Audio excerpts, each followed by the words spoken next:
한 유명 배우의 성폭행 이야기로 돌아가야 될 것 같습니다. 요즘에 비슷한 사건이 너무 많지만 이 건은 조금 달라 보입니다. 그녀의 멍이 공개됐습니다. 그날의 멍일까 의문이 많이 나오고 있는 거죠. 하나씩 좀 봤으면 좋겠습니다. 자, 일단요. 이진욱 씨란 배우의 모습 먼저 보여드리고 이 남성에 관한 얘기라는 것 좀 설명을 드리겠습니다. 네, 맞습니다. 네. 배우 이진욱 씨입니다. 며칠 전 경찰 출석할 때인데요. 아주 당당하게 무고이고 본인은 성폭행을 한 적이 없다. 이렇게 강하게 주장을 하고 이 경찰서 안으로 들어갔습니다.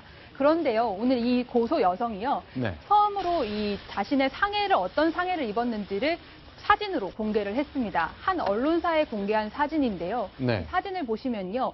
어깨, 팔, 그리고 다리, 어깨 이런 부분들에요. 아주 심각하게 피멍이 들어있는 모습들이 아주 선명하게 보여져 있습니다. 네, 이것 때문에 전치 2주 진단을 받았다고 합니다만 결국 그 성폭행 때문에 내가 그 물리적 충돌 과정에 이런 피해를 입었다고 주장을 하고 있는 거죠. 네, 맞습니다. 이 사진들은 네. 이 피해 여성이요. 이 집에서 본인이 직접 이 상처를 입은 채로 이 찍은 사진이기 때문에요. 어느 네. 정도의 이 신뢰성을 있을지 한번 봐야 할 것 같긴 한데요. 이런 네. 식으로 이 강하게 눌려져 있는 이런 상처를 입었다는 거고요. 그 당시에 상해 진단서를 보시면요. 네. 이 경추와 요추 그리고 무릎이나 이 발목 같은 곳들에요. 이렇게 심각하게 염자와 긴장 그러니까 멍이 들었고 이 상처를 입었다 이렇게 주장을 하고 있는 것들입니다. 네. 자, 환자 준이시를 보니까 새벽 1시경에 남자에게 성폭행을 당하면서 거부하다 몸싸움을 벌이면서 일단 이런 일이 발생하겠다고 해서 방사성 촬영을 했다고 합니다. 김태현 변호사. 이런 건 보통 상해 진단서는 이렇게 형식적으로 꼭 필요한 거죠? 아, 그렇죠. 뭐 상해 진단서는 뭐 저거는 병원에서 아주 요즘 굉장히 전형적인 상해 진단서인 거고 네. 굉장히 객관적으로 써 있는 거죠. 예를 들면 환자 진술에 의거 네. 성폭행 당하면서 환자가 이렇게 얘기하니까 우리는 이렇게 적겠다라는 거고요. 네. 병명은 굉장히 복잡하게 써 있습니다만은 아주 간단하게 말씀드리고 긁히고 멍이 들었다 이렇게 얘기를 한번 보면 될 겁니다. 그런데 부위가 발목이고 무릎이고 팔이고 네. 목 이런 건데 통상 성폭행 과정 이런 것들이 나타나는 패턴이 있는 겁니까? 뭐 성폭행 과정에서 어떤 일이 있었냐에 따라서 틀린 거죠. 예를 들면 강압적으로 뭐 주먹을 얼굴을 때리는 경우 이런 경우들이 가장 많은데 그렇다면 이제 얼굴에 상처가 났으니까 그건 아닌 것 같고 네. 일단 피해 여성의 진술에 따르면 고소 여성의 진술에 따르면 이진욱 씨가 강압적인 성관계를 시도를 하고 본인을 저항하는 과정에서 생겼다는 거거든요. 그러니까 예를 들면 팔 같은 경우는 좀 긁힌 것이고 네. 무릎에 있는 멍 같은 경우에는 부딪히고 이러면서 그 멍이 생겼다는 건데 네. 문제는 저 멍이 이제 과연 그날 이진욱 씨로 인해서 생긴 것이냐 네. 아니면 다른 원인으로 생긴 것이냐 또는 원래부터 있던 멍이냐 이것을 경찰이나 검찰에서 입증하는 게 사실은 관건일 겁니다. 왜냐하면 제가 이 사건을 그렇다는 걸 절대 말씀드린 건 아닌데 네. 예전에 주병진 씨가 강간치상으로 고소당해서 굉장히 곤욕을 치른 적이 있었고 주병진 씨 그렇죠. 그렇죠. 꽤 오래전 일이죠. 네, 결국 이제 공소기각 판결에 나와서 혐의를 벗었는데 그때 쟁점했던 건 뭐냐면 피해 여성의 얼굴에는 멍을 누가 만들었느냐. 이제 네. 그 당시에 피해 여성은 주병진한테 맞았다 이렇게 얘기를 했습니다. 근데 네. 그 재판 과정에서 자작극 본인의 친구를 시켜가지고 이제 멍을 만든 거로 밝혀져서 그래서 실제로요? 그래 실제로요. 그래서 그 당시에 주병진 씨가 누명을 벗고 이제 공소기각 판결 나서 풀려나게 된 것이죠. 네. 그렇기 때문에 이 멍이나 있던 이 고소 여성의 상처들이 과연 누가 만드는 것이냐 이거를 경찰이 입증하는 게 이 수사의 관건 중에 하나가 될 겁니다. 자, 그럼 지도 하나 보여드리겠습니다. 위성사진에 바탕한 건데요.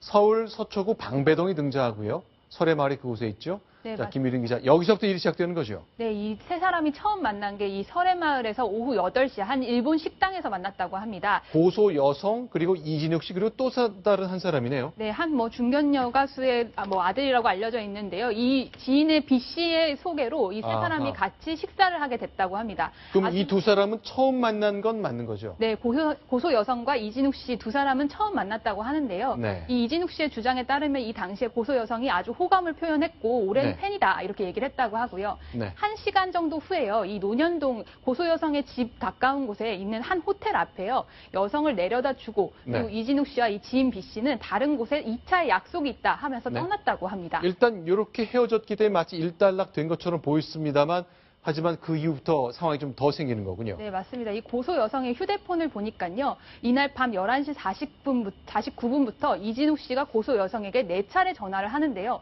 네. 전화는 모두 1분 미만, 그러니까 주소를 묻는 정도의 아주 짧은 통화였다고 하고요. 네. 12시 20분에 고소 여성의 집에 들어가서요. 네. 이 2시간 정도 후인 네. 네. 2시간 반 정도 후에 나왔다고 합니다. 그런데요. 왜 밤중에 찾아갔을까? 저녁 먹으면서 나눈 대화가 궁금한데, 뭐 새로 이사를 했는데, 뭐 창문에 커튼 걸기 어렵고, 뭐 이런 그 실내 공사의 어려움 같은 걸 얘기했기 때문에 나는 그 얘기 듣고 찾아갔다라는 주장을 이진욱 씨가 펴는 거죠. 네, 맞습니다. 이진욱 씨의 주장은요, 고소 여성이 이런저런 애환이 있다, 힘든다, 이런 이야기들을 하다 보니까 그랬기 때문에 호의로서 이 자신을 찾아갔다, 이렇게 주장을 했습니다. 자, 그러면요. 자, 밤중에 이제 4번 전화를 했고요. 그 다음에 방문하게 됩니다.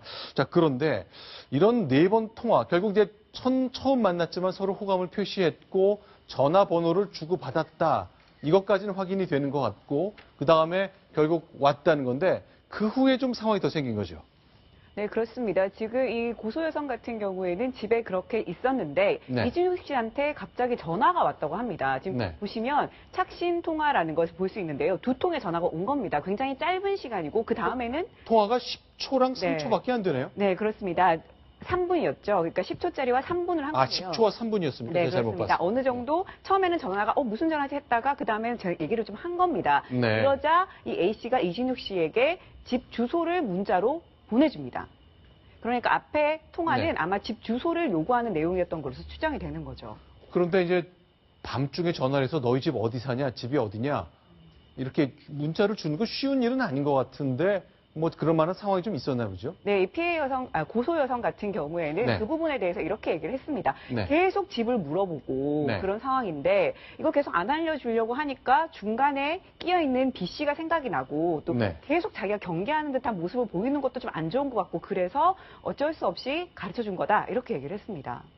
자, 그 다음에 어떤 상황이 있었습니까? 일단 문자를 그 다음부터 주고받았나 본데 글씨가 잘 보이실까 모르겠네요. 좀 확대해서 봐야 될 것 같네요. 네, 이 여성은 일단 이진욱 씨가 집 근처에 와서 계속 주소를 알려달라고 하니까 주차는 근처에 아무데나 하시면 되고 찾기 어려우면 연락을 달라 이렇게 얘기를 합니다. 그러면서 그 현관, 그러니까 공용 현관이죠. 자기 집 현관문은 아니고 네. 1층에 있는 다 같이 왔다 갔다 하는 그 공용 현관을 비밀번호를 가르쳐 주면서 네. 저걸 누르고 들어오시면 된다. 그리고 우리 집은 몇 호다. 이렇게 알려준 겁니다. 아, 비밀번호를 가르쳐줬다. 그러면서 이진욱 씨는 뭐 이렇게 나한테 굉장히 호감을 보이는 것뿐만 아니라 뭐 들어와도 좋다는 뜻으로 얘기를 한 거니까 여러 가지 뭐 생각이 들었을 법합니다. 이진욱 씨 얘기는 그런데 이제 고소 여성 얘기는 역시 계속 집 근처에서 주차까지 하고 계속 묻는데 비밀번호조차 안 알려주기가 좀 그랬고 네. 또 특히 그 중간에 있는 B 씨 얼굴도 생각나고 그런 부분에 대해서 계속 얘기를 하고 있는 상황인 거죠. 자, 그럼 한번 보겠습니다. 11시 58분에 10초 통화, 11시 49분에 먼저 3분 통화를 했고 12시를 좀 넘긴 다음에 55초 통화, 1분 통화. 주로 이진욱 씨가 다 걸은 거죠. 네, 그렇습니다. 이진욱 씨가 계속 전화를 하면서 네. 주소를 묻고 어디냐 다 왔다 이렇게 얘기를 하면서 뭐 비밀번호 들어간다 이런 얘기를 한 걸로 추정이 됩니다. 실제 통화 내용도 공개가 되고 있군요. 네, 그렇습니다. 지금 두 사람은 원래 모르던 사이였다라는 얘기를 하면서 고소 여성은 전화번호조차 주고받지 않았다라는 얘기를 합니다. 그러면서 모르는 번호로 전화가 와서 전화를 받아봤더니 뭐 하고 있냐라고 물어서 이 여성이 누구세요? 라고 얘기를 했다는 겁니다. 그랬더니 이진욱 씨가 오늘 만난 사람이다 라고 해서 이 번호가 이진욱 씨 번호라는 것을 그때 알았다는 게 그 고소 여성의 입장입니다. 자, 이런 경우 어쨌건 방 안에 들어왔고 성관계가 있었다는 건 확인이 되어가는 과정인데 이제 핵심은 그러니까 강제로 했느냐 아니면 상호간에 동의가 있었느냐 그건데 일단 여성 측에서는 자신의 멍이 든 사진 넉 장을 공개했기 때문에 뭔가 물리적인 힘이 행사된 것처럼 보이는 거죠? 네, 맞습니다. 네. 이 고소 여성 측의 주장은 일관되는데요. 이 이진욱 씨가 집에 찾아와서 블라인드를 수리해주겠다고 해서 처음에는 싫다고 거절을 했지만 계속 전화를 걸어 주소를 알려달라고 했기 때문에 어쩔 수 없었다라는 겁니다.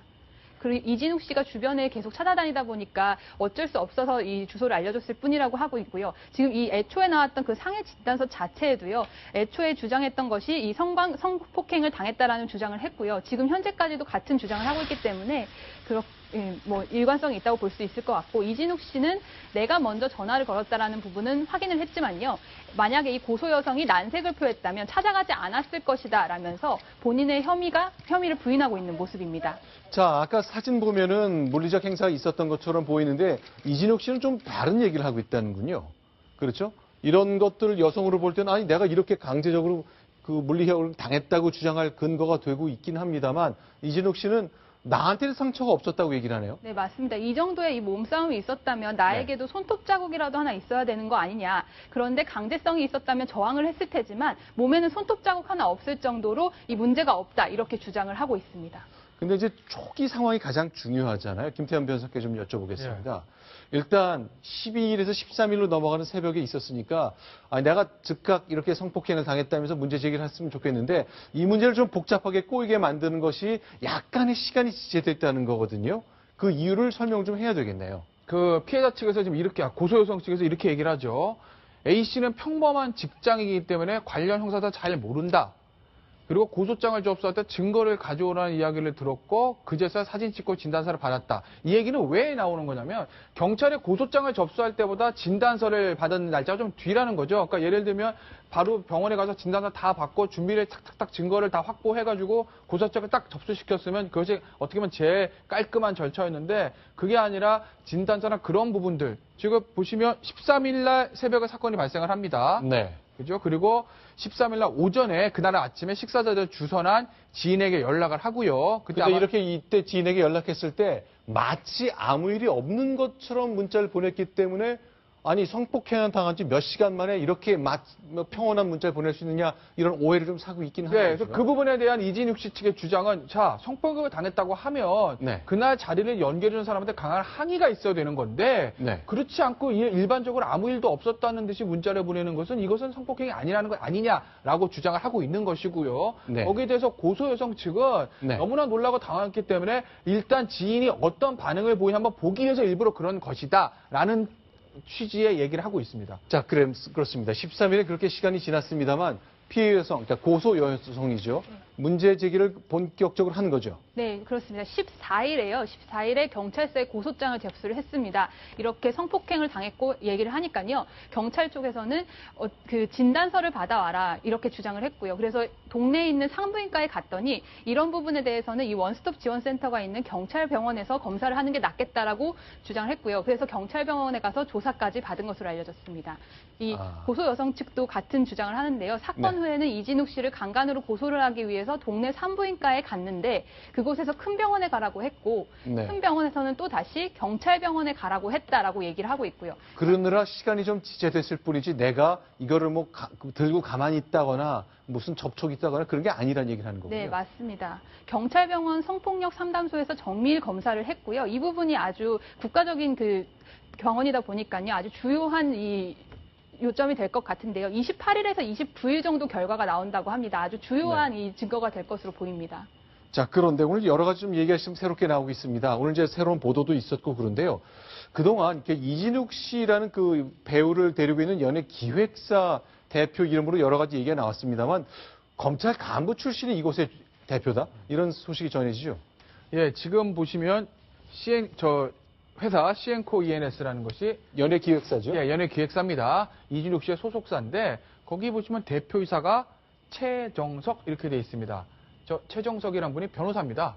굉장히 유명한 분이세요. 그렇기 때문에 지금 최정석 변호사가 가지고 있는 법무법인이 일종의 그룹처럼 해서 여러 가지 업무들을 진행을 하는데 그중에서 매니지먼트 사업이 있는 거죠. 그 매니지먼트 사업이 시엔코 ENS라는 이진욱 씨의 소속사인 거고 그래서 실질적인 이진욱 씨가 소속돼 있는 회사의 실질적인 어떤 오너, CEO는 최정석 변호사라고 보시면 됩니다. 근데 최정석 변호사에 대한 이제 관심이 쏠리고 있는데 검사 출신입니다. 서울 동부지검의 부장검사를 지냈고 그리고 이제 가장 특이한 이력이 하나그룹 경영기획실 사장을 역임했습니다. 즉 하나그룹 법무팀장을 하다가 경영기획실 사장까지 역임을 하고 그 후에 이제 본인의 이제 로펌을 만들었는데 그 로펌이 이 연예 매니지먼트를 하는 이진욱 씨 소속사까지 소유하고 있는 것이죠. 그런데요, 이제 최정석 변호사가 이 연예 기획사를 소유해서 경영한다는 것과 이 사건은 전혀 상관은 없는 일입니다만 이런 게 수사에 영향을 주고 그러진 않겠죠. 최근에 비슷한 일들이 있을 것 때문에 우려하는 사람도 있겠습니다만 우리가 없다고 봐야 되겠죠. 알아보고 놀란 가슴 소뚜껑 보고 놀란다고. 야 이것도 또 하나기획실 사장이고 부장검사 출신의 변호사가 소속사 사장이나 마찬가지니까 이거 어떻게 좀 정관용 이런 거에서 착착착 넘어가는 거 아니야라고 이제 의혹을 가실 수도 있는데 이 사건은 전혀 그럴 수가 없는 게 워낙 이 사건에 대해서 언론의 관심이 집중되고 있기 때문에 언론이 모든 것 하나하나를 시시각각 보도를 합니다. 그렇기 때문에 뭐 최정석 변호사가 아니라 그 더 급이 높은 변호사를 하더라도 이 사건은 어떻게 무마할 수는 없습니다.